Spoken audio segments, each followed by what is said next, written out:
Hi, YouTube fans. This is Matt of Post-April 6th YouTube channel. What this vlog will be about today is me reading a story that I printed out from my computer files of over 35, 40 story ideas. This particular story, it takes place in April of 1972. And the main character is a detective sergeant with LAPD, Los Angeles Police Department. His name is Sergeant Donaldo Zeno Gladolphi. And he is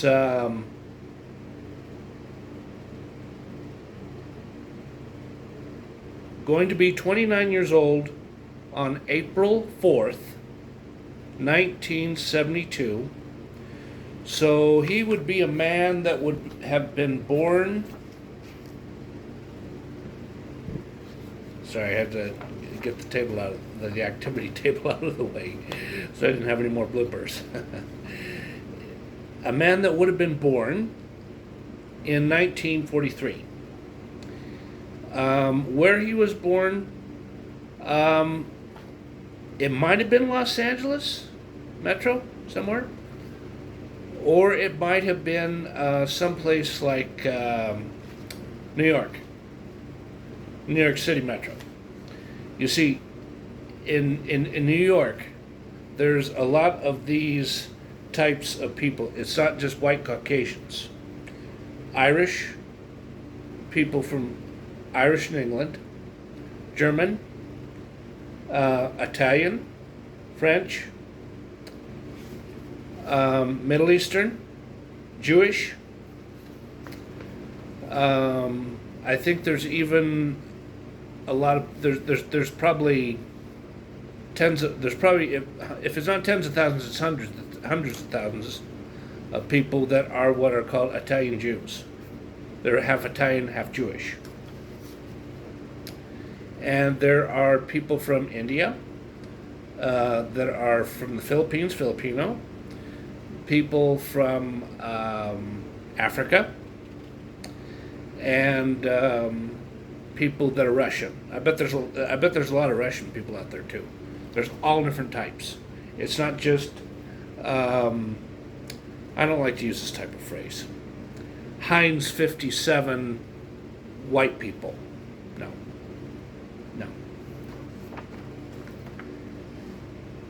So I'll go ahead and read the story,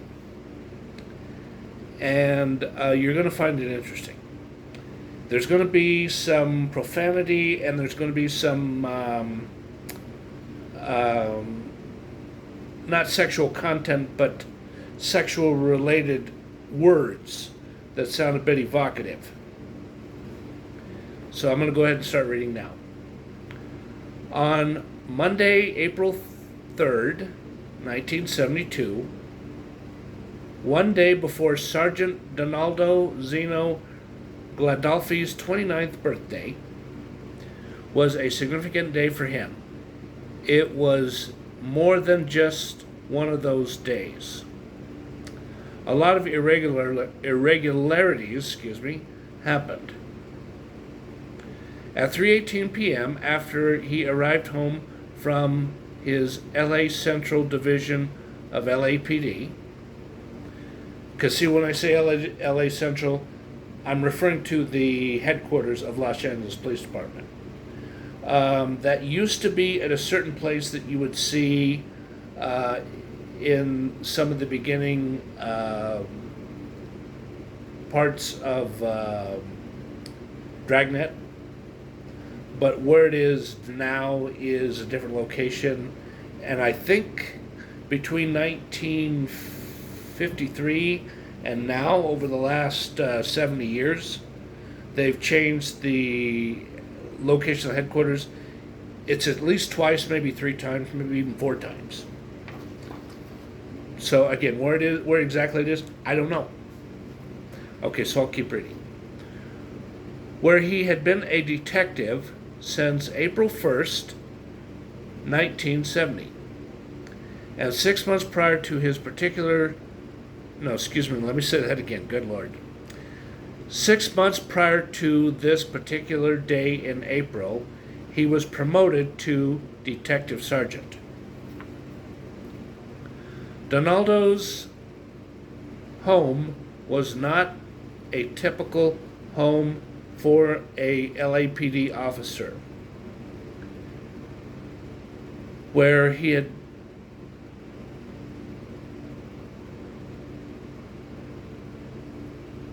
No, I looked at the wrong line. Oh, goodness, sorry about that.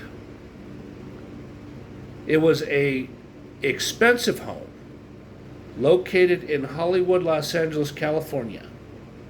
It was a 3-bedroom, 2-bathroom house on North Gower Street. Okay, let me stop reading right here first to explain something.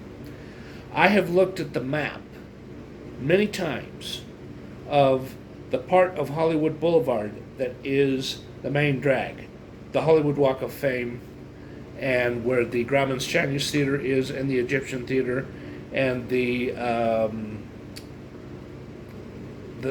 Kodak Dolby Theater, or the Dolby Theater is. And Gower is a street that is near that where I think somehow they intersect. Hollywood's a street like this, and then these streets that go like this, the east, west, or north, south, they meet about like this.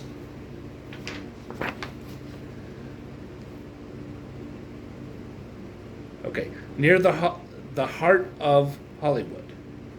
He inherited his money for the house from his mother's estate after she died as the victim. Now, what I'm about to say, it's going to sound pretty grotesque, because his mother died in a way that was pretty tragic. Was the victim of a fatal car accident that caused her to be decapitated. Yep. And breaking all of the bones in her body except for 3 toes on her left foot. Yeah, that was a massive. She wasn't gangster or criminal-like ambushed, but she got hit by 2 cars so heavy. One was a big freight van, and the other one was a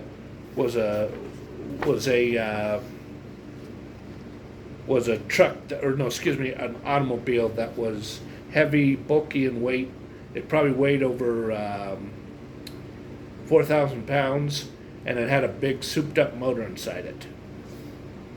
I don't say that in the movie, but that's the best guess I can make. That's why she got injured so bad.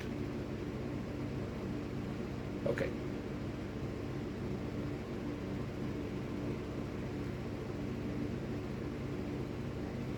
After Don, as he preferred to be called, arrived home again at the time of 3:18 p.m., he unlocked the door knob, then the 2 deadbolts.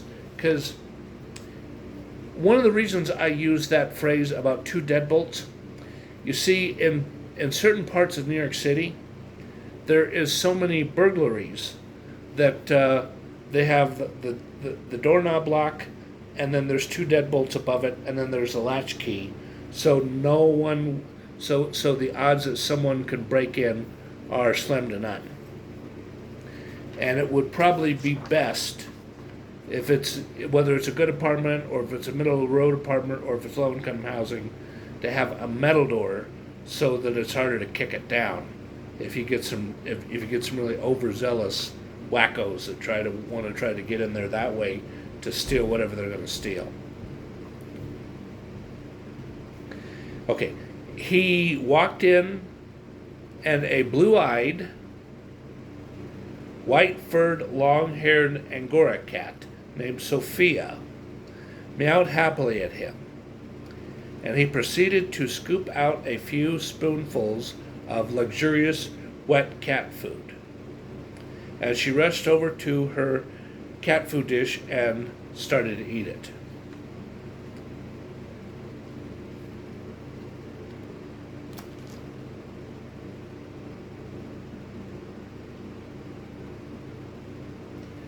Then he walked over to his bedroom and removed his brass knuckles. Yep. Because, see, he's such an attractive man. He carries brass knuckles unless some Italian mobsters or some really sick toughs want to try to violently assault him.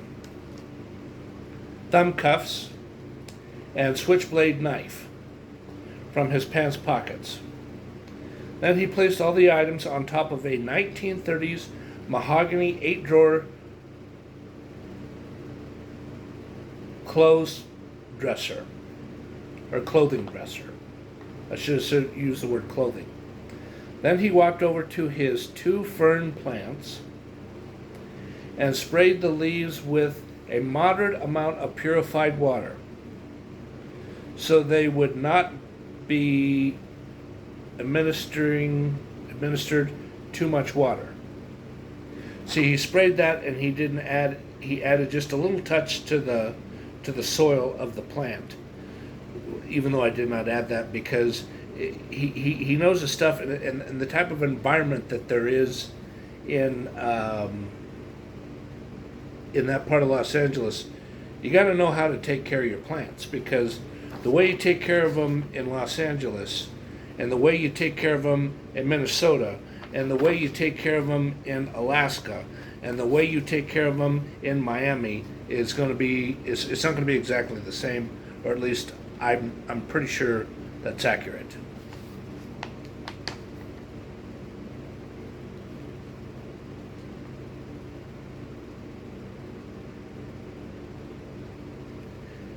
And after he placed the brass water sprayer, that's what he's used to go pss, pss, pss, on the fern plant leaves.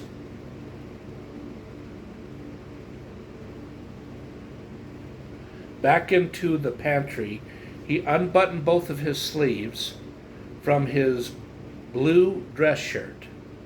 And this dress shirt ain't no run-of-the-mill thing that you'd get at Sears or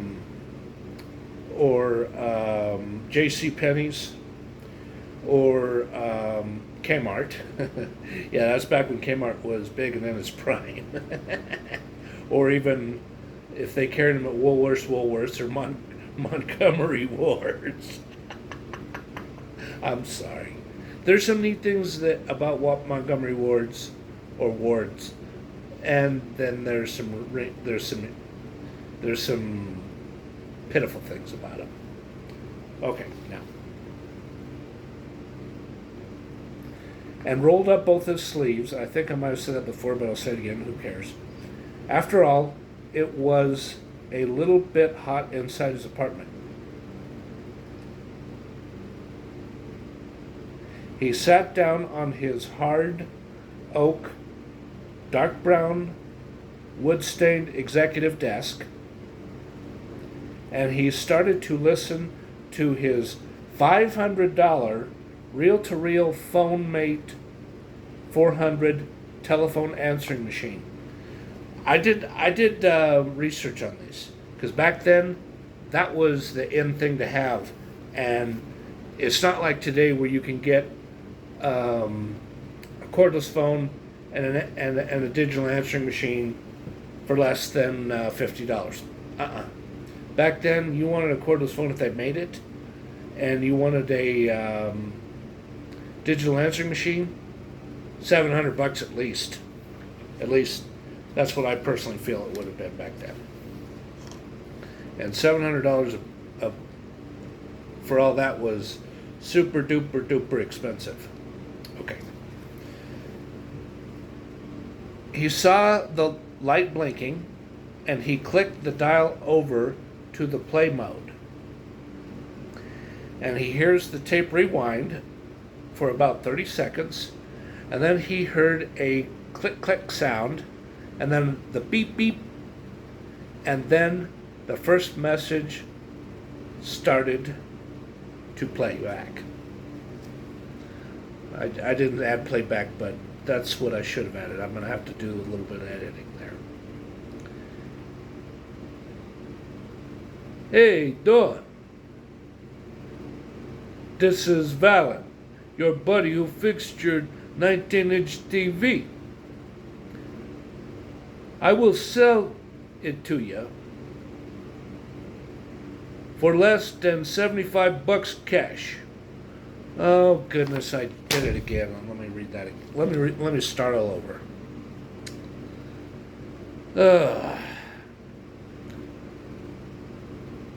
Hey, Officer Don. This is Valen, your buddy who fixed your TV a while back. Hey, I got a hell of a deal on a Philco 1960s black and white.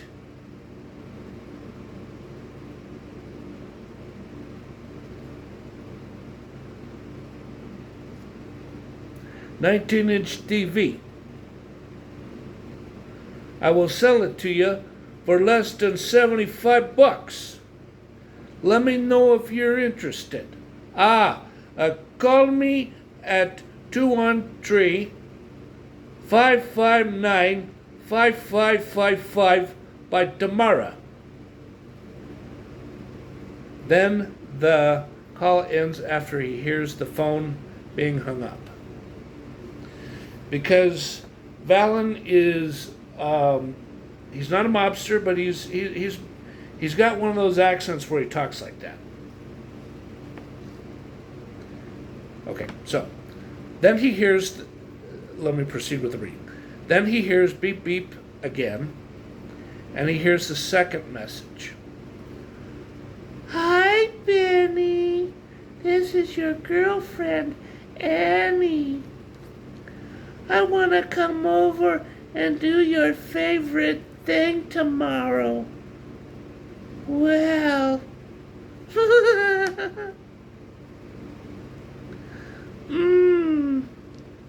just call me by 9 o'clock tonight. Bye." Then Don mumbles, "I told her before. She keeps calling the wrong number. Son of a bitch." Then he hears beep beep again. And he hears the third message. "Detective Gladolphi. This is Lieutenant Barry Jaggers of Vallejo PD Detective Division. I got your message about your ambition for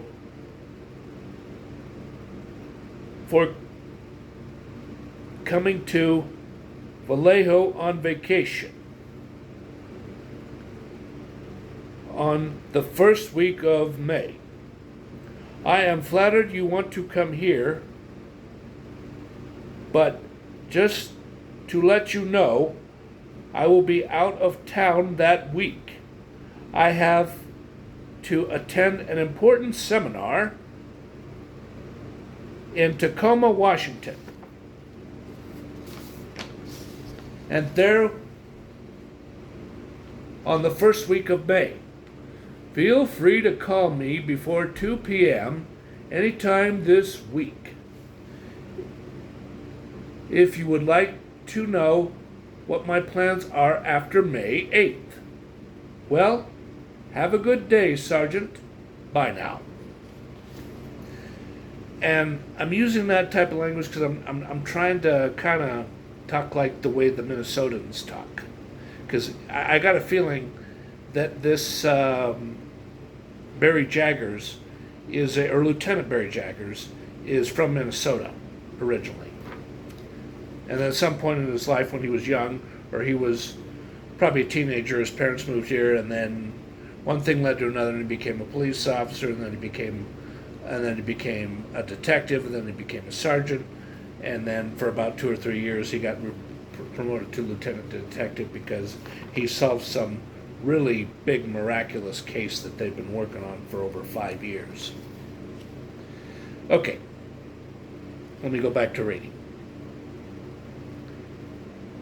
Then he hears beep beep the 4th time, and he hears no people talking, but he hears a lot of outdoor type sounds like ocean tides, the sound of a Fiat car driving fast, an adult female coughing, a nice German Shepherd dog barking,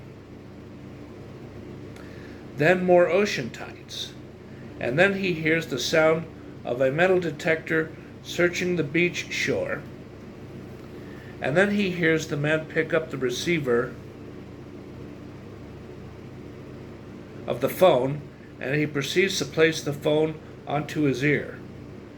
Then his very deep voice says, "Hello? Hello? Hello?" And then the sound of "Achoo!" And then the man says this, "Hello? Who's there?" After that, the phone is loudly slammed back onto the payphone mount. Then Don feels puzzled and begins to think this may be a prank brought onto him, a police detective. He looks around his den room, and before he can actually write a note onto his steno notepad, he hears his own phone ring. He looks at the battleship gray 3-line business phone system made by Western Electric, and he sees the call is for line 1. Because, you see, he has 3 different phone lines, and he likes to be able to make lots of phone calls, place somebody on hold, then press the lose side button, make the second phone call, and then, you know, certain people who know the 3rd line, they'll call, and then he'll just, you know, put the 2 calls on hold. He'll answer the 3rd line. It's likely a telemarketer, or it's likely somebody who called the wrong number. Okay, so here's what the phone call happens with the phone call.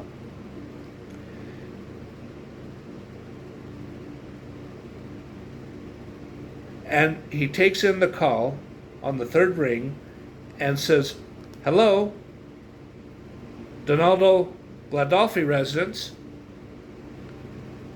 Don, this is Chief Orville O'Connor. What are you doing now?" Don responds, "I am waiting for my girlfriend Isabella to show up. Do you need me to call off the date?"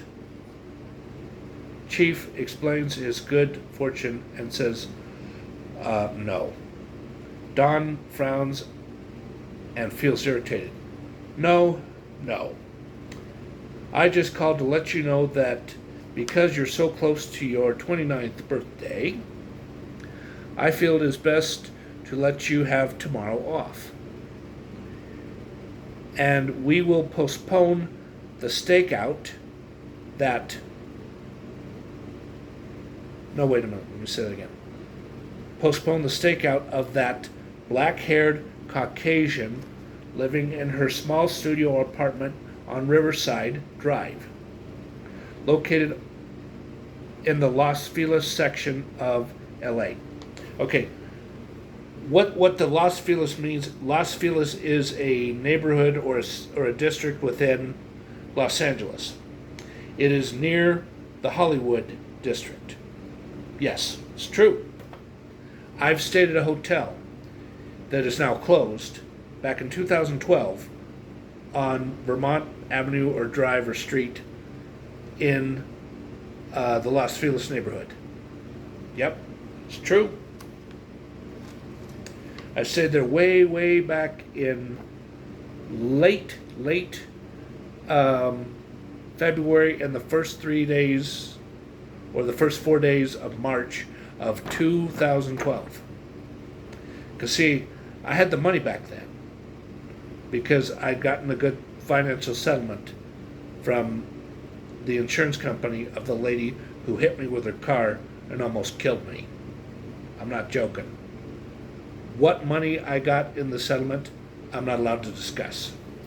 I'm under a gag order from Liberty Mutual Insurance. Okay, so I'll go back to reading the story.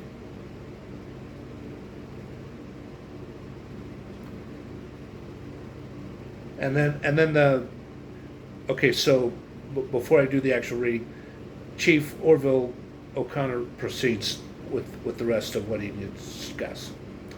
After all, she is not going anywhere, and she is not top priority right now. So not only do you get tomorrow off, you get April 5th off as well. Don smiles and feels so relieved and pampered. Then Chief Don continues. On Thursday, April 6th,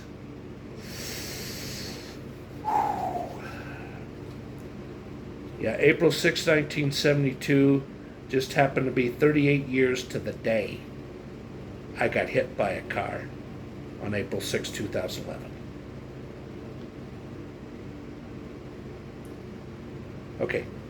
On Thursday, April 6th, be sure to show up at 8 a.m. sharp. And surveillance specialist Detective Dick Scotsman will advise us on how to handle the stakeout and other information about the potential suspect, Miss Bodding, B-O-D-I-N-G. It's either pronounced Bodding or Boating.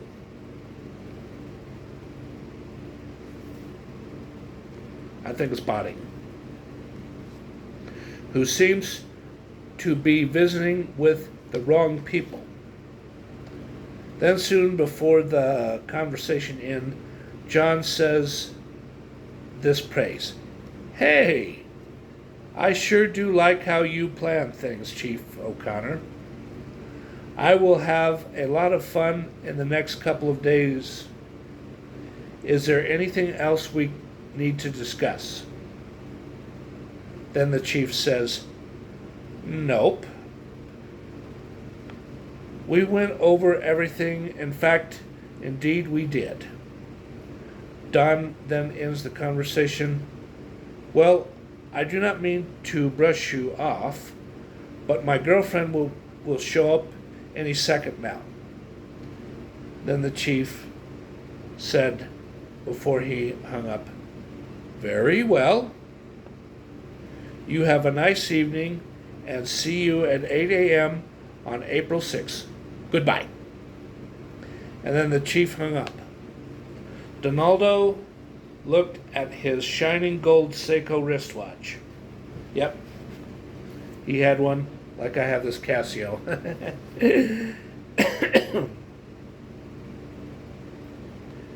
It's 3:37 p.m. and then his nice kitty Sophia hops up onto the flat top of the desk and meows at him and enjoys being petted. He continues to pet her for about another 2 minutes. Then all of a sudden he hears footsteps coming toward the front door.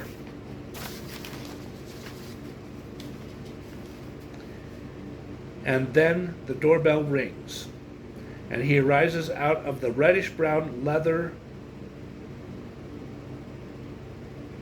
wingback office chair and proceeded onto the front door of the house. He knows it's Isabella, his bosomy girlfriend. Then before he turns the doorknob, he hears her clear her throat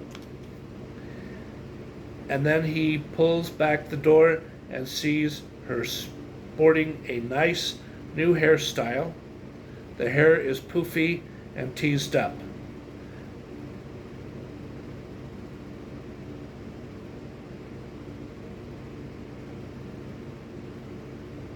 Making he looks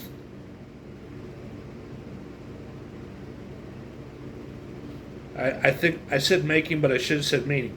Meaning she looks like a platinum blonde movie star. Her turquoise eyes are the best. She is also sporting a light blue blouse that was made from polished satin fabric. Yeah, polished satin fabric blouse was probably over $30 back then. It was super duper expensive. It was somewhere between $19 and $40. It wasn't cheap. That made, oh wait, I said that. Of polished satin fabric and shell buttons, and wearing a white Irish knitted capri style pants. And then he looks into her eyes and then gave her a passionate kiss on her soft lips.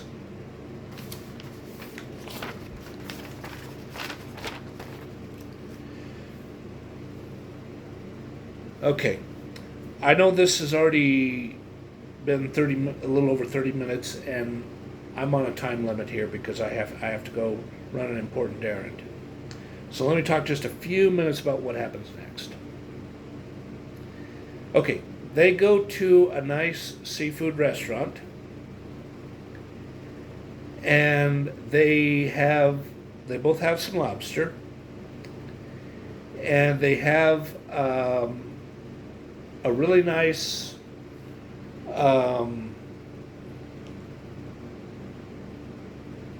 ice cream and I want to say chocolate mousse or mousse pie with a little scoop of really tasty vanilla ice cream or chocolate ice cream or I think they call it Neapolitan ice cream. And they have at least 2 or 3 glasses of wine. And the amount of monies they spent were probably $50 to $60. $50 to $60 was super big bucks back then. Yeah. And then they walk on the beach and till he feels a little drunk, but he doesn't feel super drunk.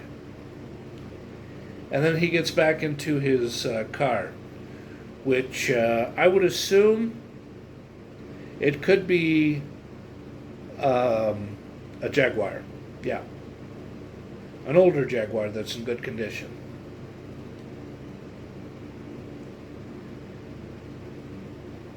And they go home, and I'm not going to go into graphic details. They really make love. Yeah.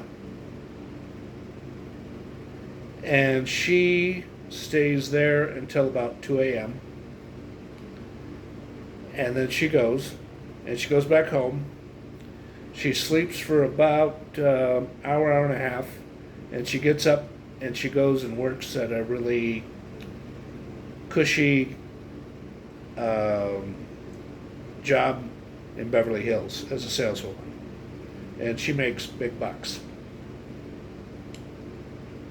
Yeah, $22,000 of earnings in 1972 would be the equivalent of, and I kid you not, over 100,000 bucks. No, excuse me, $130,000 today. Yeah. And it had the buying power of over $180,000 of earnings today. Yeah. I hope that makes sense. And then the next day, he wakes up